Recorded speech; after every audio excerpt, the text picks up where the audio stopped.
सातवां दिन माँ कालरात्रि। माँ दुर्गे की सातवीं शक्ति कालरात्रि के नाम से जानी जाती है। माँ कालरात्रि का स्वरूप देखने में अत्यंत भयानक है, लेकिन ये सदैव शुभ फल ही देने वाली है। इसी कारण इनका नाम शुभकरी भी है। दुर्गा पूजा के सातवें दिन माँ कालरात्रि की उपासना का विधान है। इस दिन साधक का मन सहस्रार चक्र में स्थित रहता है। उनके लिए ब्राह्मण में समस्त सिद्धियों का द्वार खुलने लगता है। इस चक्र में स्थित साधक का मन पूर्णतः माँ कालरात्रि के स्वरूप में अवस्थित रहता है। माँ कालरात्रि दुष्टों का विनाश।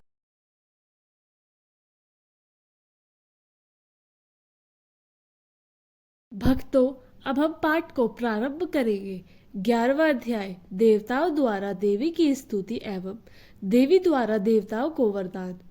ऋषि बोले, देवी जी ने जब दैत्यराज महाअसुर शुंभ का वध कर दिया, तब इंद्रादिक सभी देवता अग्नि को मुख्य करके अपने मनोरथ सिद्धि के लाभ से सभी दिशाओं को दमकते हुए मुख कमलों से प्रकाशित करते हुए उस दैत्यानी देवी की स्तुति करने लगे। देवता बोले, हे शरणागतों के संकट निवारणी देवी, हम पर प्रसन्न होइए। हे सारे जगत की माता, हे विश्वेश्वरी, विश्व आप हो। हे देवी, आपने इस सारे जगत को मोहित कर रखा है। पृथ्वी पर आपकी प्रसन्नता से ही मुक्ति का लाभ होता है। हे देवी जी, सभी विद्याएं आपका भेद है। जगत भर की सब स्त्रियां आपकी ही मूर्तियां हैं। हे जगदम्बे, आप अकेली ने ही सारे जगत को व्याप्त किया हुआ है। आपकी स्तुति क्या हो सकती है? आप तो स्तुति से परे हो एवं प्रावाणी हो, जबकि आप सबकी आधार स्वर्ग एवं मुक्ति देने वाली हो। इसी से आपकी स्तुति होगी। आपकी स्तुति के लिए अन्य कौन सी उत्तम उक्तियां हो सकती है? सारे जनों के हृदय में बुद्धि रूप होकर आप ही स्थित हो। हे देवी, स्वर्ग एवं मोक्ष देने वाली नारायणी, आपको नमस्कार हो।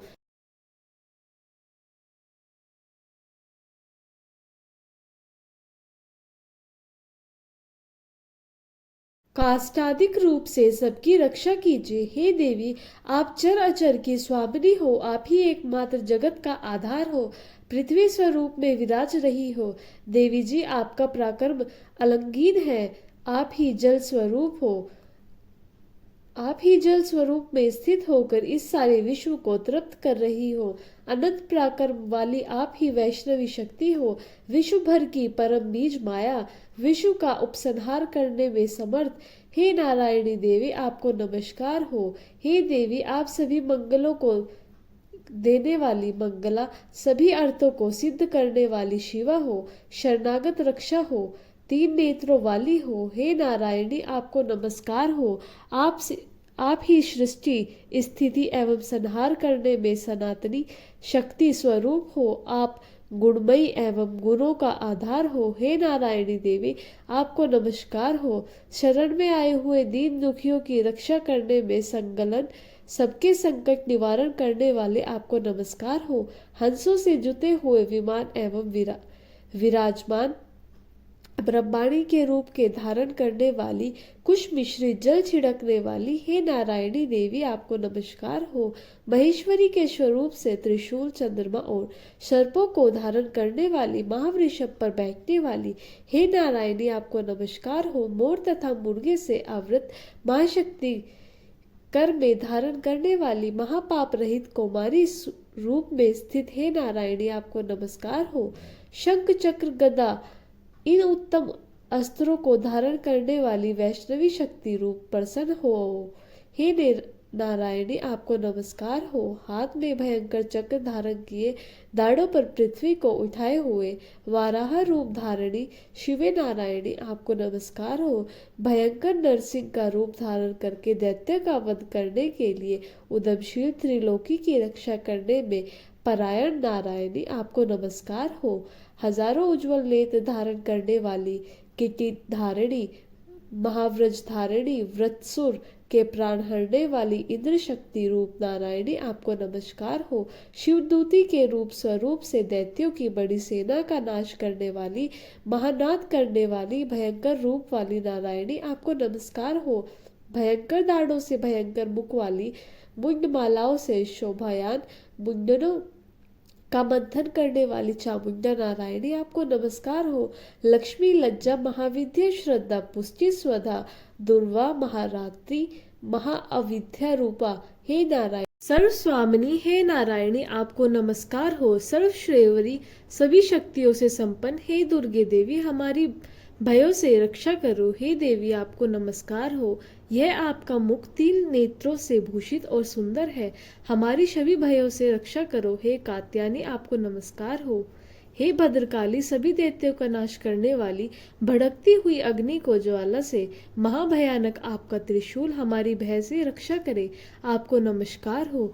हे देवी, शब्द द्वारा सारे जगत का व्याप्त करके जो दैत्य का तेज हनन कर देता है, वह आपका घंटा जैसे माता अपने पुत्रों को पापों से बचाती है, वैसे ही हमारी रक्षा करे।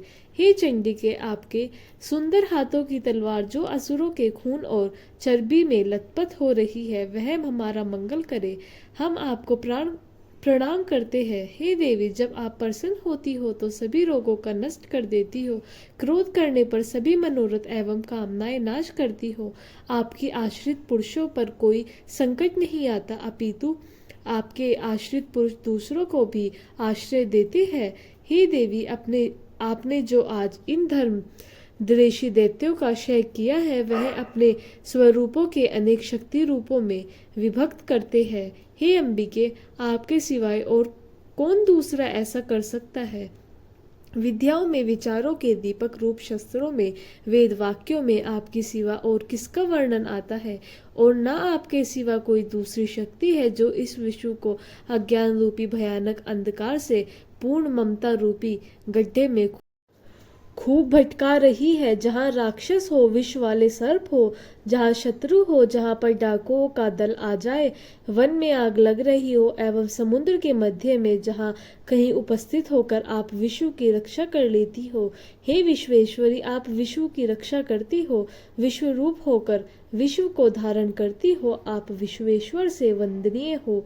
जो पुरुष आपको प्रणाम करते हैं वे विश्व के आश्रय हो जाते हैं। हे देवी, जिस प्रकार इस समय दैत्यों के वध से तुरंत हमारी रक्षा कर ली, इसी प्रकार नित्य ही हमें शत्रुओं के भय से बचाइए, प्रसन्न होइए और जल्दी ही सारे जगत के पाप नष्ट करिए। पापों से उत्पन्न महामारी आपकी आदि उपद्रव भी दूर हो। हे देवी, विश्व भर में दुख दूर करने वाले, प्रणाम करने वाले हम पर प्रसन्न होइए। तीनों लोकों के निवासियों से स्तुति की गई है। हे मातेश्वरी, सब लोकों के निवासियों से स्तुति की गई मातेश्वरी, सब लोगों को वरदान दीजिए। देवी बोली, हे देवगण, मैं वर देने को तैयार हूँ, मनचाहा वर मांग लो, संसार का उपकारक वर मैं अवश्य देती हूँ। देवता बोले, हे सर्वदेश्वरी, आप त्रिलोक की समस्त बाधाएं शांत करें और इसी प्रकार हमारे शत्रुओं का भी नाश करती रहे। देवी बोली, हे देवगण, व्यवस्थव मनवंतर के 18वें युग के आने पर शुंभ निशुंभ नामी 2 दैत्य पैदा हो जाएंगे। तब मैं नंदगोप की गृहिणी यशोदा के गर्भ से अवतार लूंगी और विंध्याचल में जाकर निवास करूंगी। फिर पृथ्वी पर महाभयंकर रूप में अवतार लेकर वह प्रचित्ति नामक घोर दैत्यों का भक्षण करके समय मेरे दांत भी अनार के फूलों की तरह लाल हो जाएंगे। तब स्वर्ग से देवता और पृथ्वी पर मनुष्य मेरी स्तुति करते समय मुझे रक्तदांतिक का कहेंगे। उसके अंतरत जब पृथ्वी पर 100 वर्षों तक वर्षा नहीं होगी, पानी मिलेगा ही नहीं, तब मुनिजन मेरी स्तुति करेंगे। उस समय मैं आयोनिजा प्रकट होंगी। मैं 100 नेत्रों द्वारा उन मुनियों को देखूंगी। तब मनुष्य मेरा शताक्षी नाम से कीर्तन करेंगे। हे देवतागण, उस समय सारे संसार को जब तक वर्षा नहीं होती, तब तक अपने शरीर से उत्पन्न शाखाओं द्वारा पालूंगी। पृथ्वी पर शाकंभरी इस नाम से विख्याता हो जाऊंगी। वहां पर मैं एक दुर्गम नाम के दैत्य का वध करूंगी। फिर मेरा नाम दुर्गा देवी विख्यात होगा। फिर जब मैं भयानक रूप धारण करके हिमाचल पर रहने वाले राक्षसों को मुनियों की रक्षा के लिए भक्षण करूंगी, उसी समय सभी मुनि भक्ति भाव से नर्म होकर मेरी स्तुति करेंगे। तब मेरा नाम भीमा देवी विख्यात होगा। फिर अब अरुण नामक दैत्य तीनों लोगों को भारी उपद्रव मचाएंगे, तब त्रिलोक की रक्षा के लिए 6 पंजों वाले असंख्य भ्रमरों का रूप धारण करके उस महिषासुर का वध करूंगी। उस समय मुझे ब्राह्मणी कहकर लोग सर्वत्र मेरी स्तुति करेंगे। इसी प्रकार जब जब भी लोकों में दैत्य द्वारा बाधाएं उपस्थित होंगी, तब तब मैं अवतार लेकर शत्रुओं का नाश करूंगी। भक्तों, ये थे मेरा आज का वीडियो। अगली वीडियो में मैं 12वां अध्याय देवी चरित्रों का पाठ का महत्व सुनाऊंगी। वीडियो अच्छा लगे तो लाइक करें, चैनल को सब्सक्राइब करें। जय माता दी।